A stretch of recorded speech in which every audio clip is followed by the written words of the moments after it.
Hi, Jeff Lawton here. I'm in southern Arizona in a real hot climate, and I'm going to show you water harvesting in a streetscape like you've probably never seen before. This is a place where the river is completely dried up and it's just flood and drought regime now. Come along and let's have a look.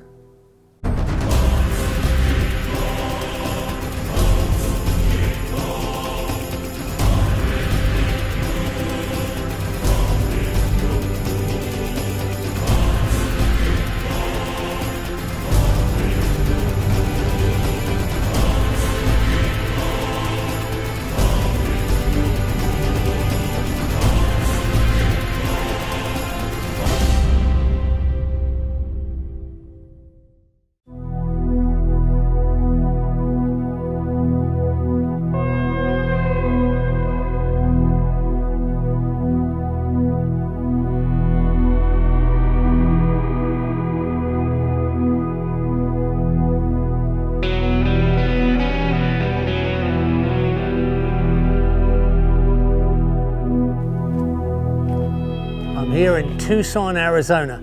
I'm looking for the man who's known for dry land water harvesting. And this looks like this might be the right spot.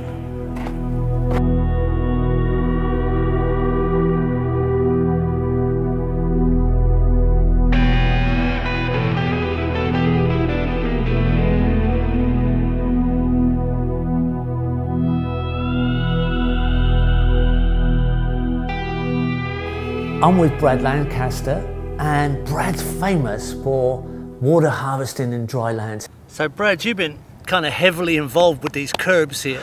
I mean, you've been cutting these things up. What's going on? Right? Well, we find that in the urban setting, the street is a drainage infrastructure. It's getting rid of resources, water, organic matter, and more. We want to flip that. And we want to turn the streets and the street side areas, the public right-of-way, into a harvesting strategy.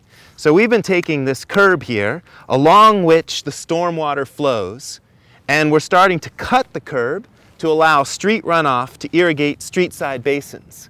Right now, that tree wants this water, but it can't get it. But once we cut the curb, things are going to vastly improve for that tree and for us.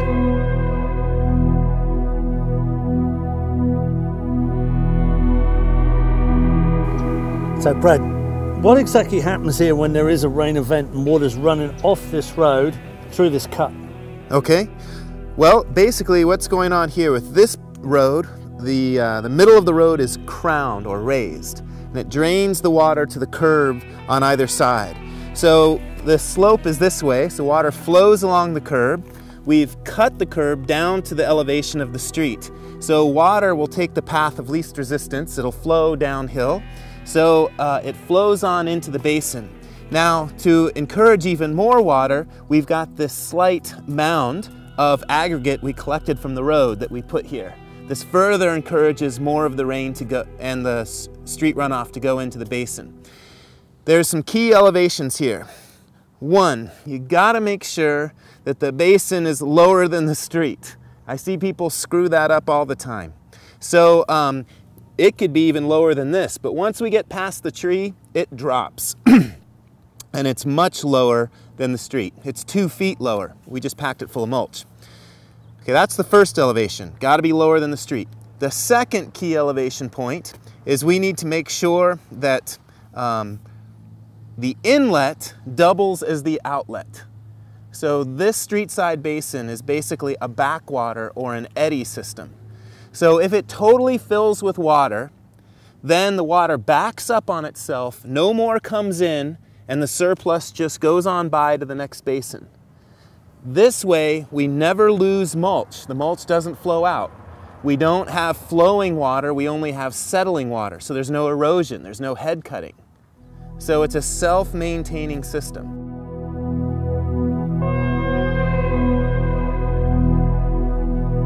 What I love about this basin is it's got 3 to 4 times the capacity of the basins you've seen before because we're practicing vertical mulching. So we over-excavated this basin. So the bottom of the basin is actually 2 feet lower than where my feet are. And then we packed it full of organic matter, which acts like this great carbon-rich sponge. Where did we get that organic matter? From this tree and other street side trees. So nothing's a waste. When we prune this tree, we cut up the prunings and put them right back under the tree. So we no longer have that biomass going to the dump.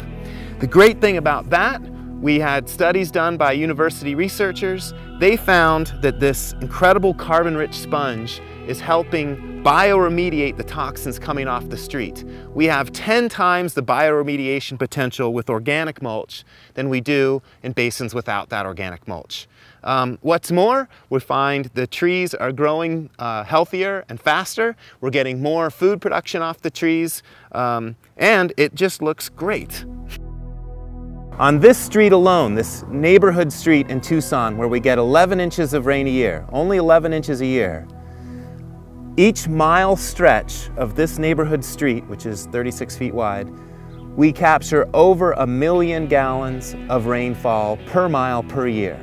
It's actually closer to 1.25 million gallons per mile per year. When we moved here, there was nothing growing here. It was just a sterile oven-like experience.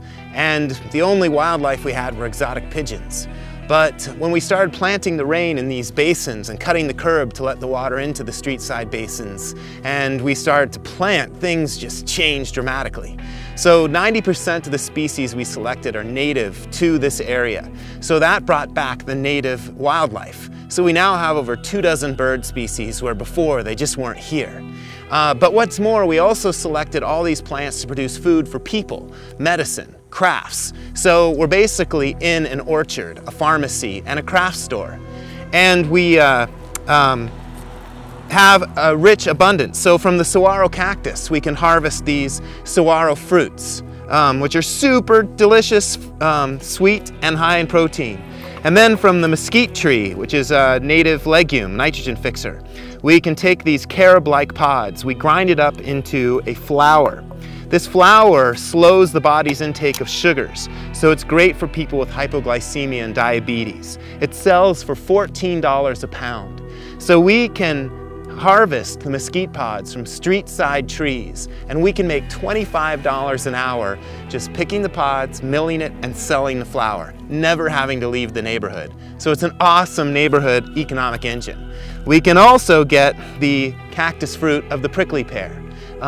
Super yummy, awesome in margaritas, various drinks, and it's a really nice cooling food. Another cactus food is the cholla bud. These are dried flower buds of the cholla cactus, which is a very thorny individual, but it's really high in calcium, these flower buds, and it's a perennial food source. The awesome thing about all this, including the wild greens, is we don't irrigate any of it with imported water. So much of the agriculture in this area is dependent on imported dwindling groundwater resources or imported distant waters like the Colorado River at great energy cost and environmental cost. But all of this was irrigated for free by nothing more than the rain falling from the sky that used to cause flooding in the streets. Now this is reducing the flooding in the streets.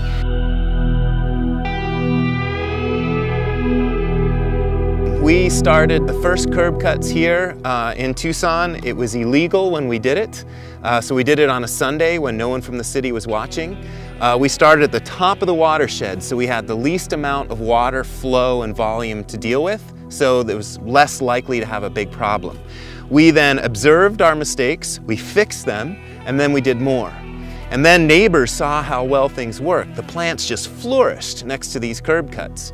And then they wanted to do likewise. So we approached the city and we said, hey, can we legalize this?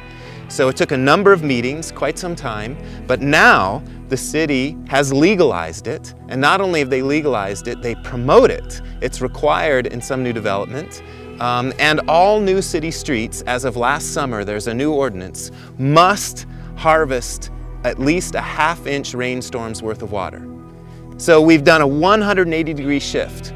Where it used to be the streets drained 100% of the water, now they're starting to harvest the water, the organics, and to generate resources such as food-bearing shade trees.